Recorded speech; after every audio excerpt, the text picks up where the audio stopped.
Let's chat now to Liberation Struggle War Veterans of South Africa's Secretary Mzukisi Ronyuza. Thank you very much for your time this evening, sir. So 30 years since Hani was assassinated and still there are so many unanswered questions. What was the sentiment in your experience today after the commemoration of his death? Okay. Greetings to viewers at home, ma'am. It's Mzukisi, the member of the National Secretariat, not the Secretary. Thank you. I do apologize. Yes, ma'am. Ma'am, the death of Hani is bringing a lot of pains to a number of South Africans.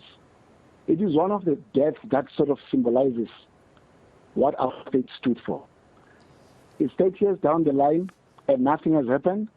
No one has ever been arrested for this, ma'am.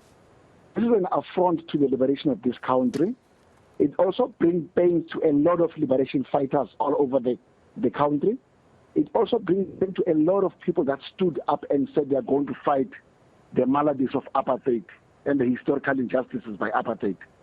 And the painful one is that of Hani and the apartheid apparatchiks are still moving around, making money, enjoying and dying peacefully. Just look at the experience of Agostinho Pinochet, for example. He died at the age of 91 years. He was running to the courts for killing, for genocide in his own country. Last year, there were two cases. A simple clerk, a female clerk, during the Nazi period, he was taken to court at the age of 97 years of age. The second one, the Nazi war criminal, 98 years, he was taken to court in June last year.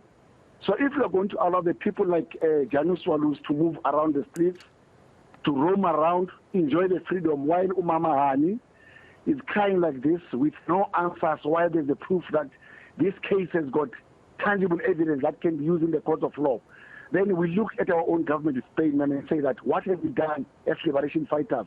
What have we done? Was it a mistake for us to fight for this revolution?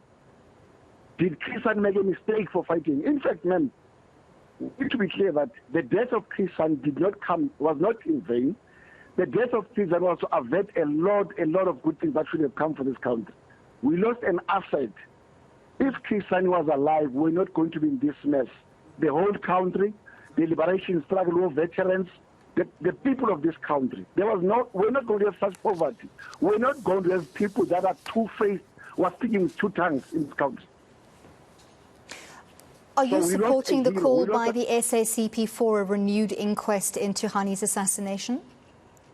Can you repeat again, ma'am? Are you supporting the call by the SACP for a renewed inquest into Hani's assassination?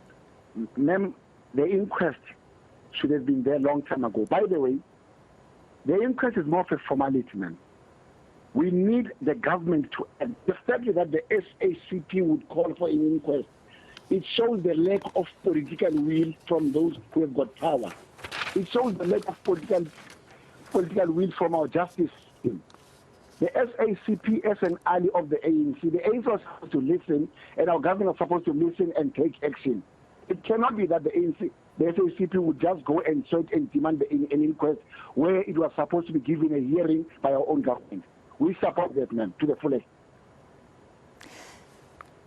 Janusz Waluś was released a few months ago after serving 28 years, but many in South Africa are vehemently opposed to his release. I can hear in how you speak that you are also opposed. How do you think justice could be better served in this matter? The only way of serving justice is to round up everyone who's implicated in this matter. There are names that were put on the table. There are people that were there. Remember that when Hani was shot, there's a lady who saw the killer, was a neighbor. There are people that went to the TRC who spoke that they were killing Hani because he was a communist. They were trying to fight communists. If a person would say that and kill the leader of a country, he wanted to create a civil war. On the other hand, he's a hero in Poland for killing a communist in South Africa. It needs to be taken back to court, ma'am, so that we can find the close and And the fact that they didn't want to divulge the people who sent them to kill Hani, it shows that they know that our justice system is going to protect them. Instead of locking them in prison, to give them pensions of 40,000 a month, man, while the true veterans are sick and in the streets.